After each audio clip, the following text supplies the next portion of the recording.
Assalamualaikum warahmatullahi wabarakatuh. Sahabat P3K Guru, berjumpa di channel kami. Kali ini kita akan membahas soal-soal seleksi P3K Guru bidang studi biologi.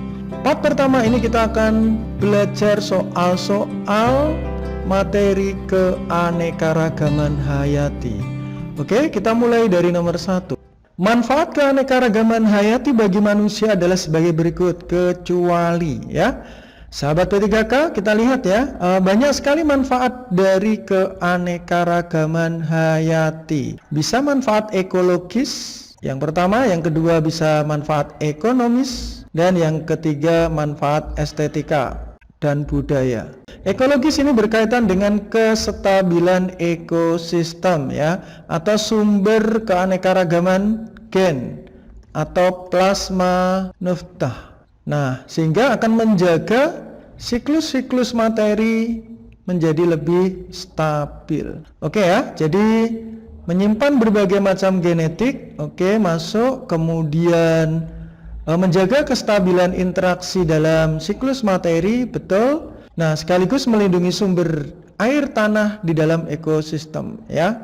Jadi ini manfaat keanekaragaman itu juga melindungi sumber air dan tanah. Manfaat ekonomis bisa digunakan sebagai sumber sandang, sumber pangan, atau sumber papan. Estetika bisa digunakan sebagai tempat rekreasi ya, kemudian juga bisa digunakan sebagai pusat adat istiadat. Oke, dari sini kita lihat kebutuhan primer sekunder masuk. Nah, yang bukan yang A. Untuk melihat hubungan kekerabatan antar makhluk hidup itu adalah manfaat dari klasifikasi ya. Oke, karena kecuali nomor 1A, kita lanjutkan ke soal nomor 2. Tingkat keanekaragaman hayati di dalam suatu ekosistem terestrial dapat disebabkan oleh faktor apa? Jadi sahabat P3K, kata kuncinya adalah ekosistem terestrial, berarti ekosistem yang ada di darat. Nah, darat berarti faktor utama adalah kondisi tanah ya.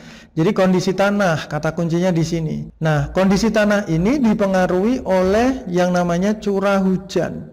Curah hujan dipengaruhi oleh cuaca ya. Cuaca itu dalam skala luas nanti disebut sebagai iklim. Nah, kondisi tanah ini akan menyebabkan kesuburan dari tanah.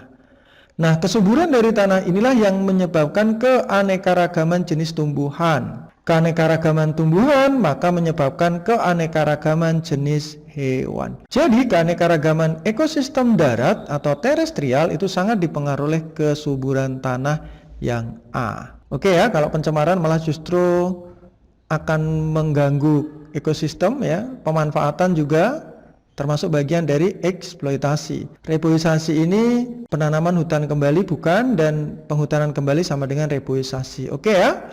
Kita lanjut ke soal nomor 3. Faktor paling dominan yang dapat menyebabkan hilangnya atau semakin menurunnya keanekaragaman hayati. Jadi keanekaragaman hayati itu faktor paling utama yang menghilangkan adalah fragmentasi habitat. Jadi hilangnya tempat tinggal inilah yang menyebabkan kepunahan makhluk hidup, baik itu tumbuhan atau hewan, seperti bencana alam dan sebagainya ya. Jadi jawabannya adalah kerusakan habitat. Penumpukan sampah ini biasanya hanya berakibat pada kerusakan tapi tidak dominan ya. Erosi, longsor ini hanya paling utama di daerah-daerah hulu atau daerah gunung. Eutrofifikasi ini biasanya hanya di daerah danau. Oke ya, jadi yang paling menyebabkan penurunan keanekaragaman hayati adalah kerusakan habitat. Nomor 3B ya. Kerusakan habitat ini bisa karena perburuan liar, ada juga konversi lahan yang menyebabkan hilangnya spesies menjadi punah. Oke ya, nomor 3B. Kita lanjut ke nomor 4. Kelompok organisme di bawah ini yang bukan merupakan keanekaragaman hayati tingkat jenis. Jadi sahabat P3K, keanekaragaman hayati ada 3 kelompok. Yang pertama gen, yang kedua jenis, dan yang terakhir adalah ekosistem. Keanekaragaman gen itu kalau dia satu spesies yang sama, hanya beda varietasnya. Disebut satu spesies yang sama jika dikawinkan memiliki keturunan yang fertil. Keanekaragaman jenis itu biasanya kelompoknya satu famili yang sama. tapi beda spesies. Kalau keanekaragaman ekosistem berarti beda ekosistemnya, seperti contohnya hutan tropis, ya, gurun atau hutan temperate, itu termasuk beda ekosistem. Oke ya, di sini yang bukan tingkat jenis. Padi, jagung, gandum ini adalah bukan satu famili yang sama, tapi dia beda spesies masuk. Jadi tidak harus satu famili yang sama ya, intinya beda spesies ya. Kelapa aren pinang ini termasuk satu famili yang sama yang namanya Palmae atau Arecaceae. Ya, ini beda spesies masuk ya. Jambu biji, jambu air dan jambu monyet ini beda spesies tapi bukan satu famili. Mawar ungu, mawar merah dan mawar putih ini adalah keanekaragaman gen. Kenapa? Karena satu spesies yang sama bisa dikawinkan. Jadi D. Jeruk keprok, jeruk nipis dan jeruk bali ini termasuk satu famili ya, namanya Rutaceae. Cuman dia beda spesies ya, jeruk keprok, jeruk walaupun sama-sama jeruk ya, ada Citrus maxima, ada Citrus citrifolia dan sebagainya. Oke ya. Jadi nomor 4D, terakhir nomor 5. Perhatikan karakteristik kawasan konservasi berikut ya. Manakah yang termasuk karakteristik hutan lindung? Jadi sahabat P3K, pelajari macam-macam konservasi ya. Konservasi itu ada yang alami namanya in situ di habitat aslinya dan di luar habitat alami ex situ. In situ ini banyak ya. Contohnya ada cagar alam, kemudian ada hutan lindung, taman nasional, dan terakhir ada suaka marga satwa. Nah, kalau hutan lindung fungsinya adalah melindungi tanah dan air ya, sehingga menjaga tanah dan air. Kata kuncinya di situ. Berarti nomor 3 harus ada.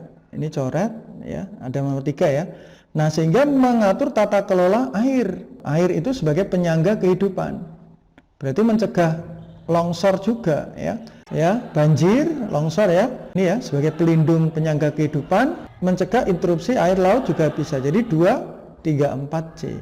Pelindung kekasan tumbuhan satwa dan ekosistem ini lebih ke arah cagar alam.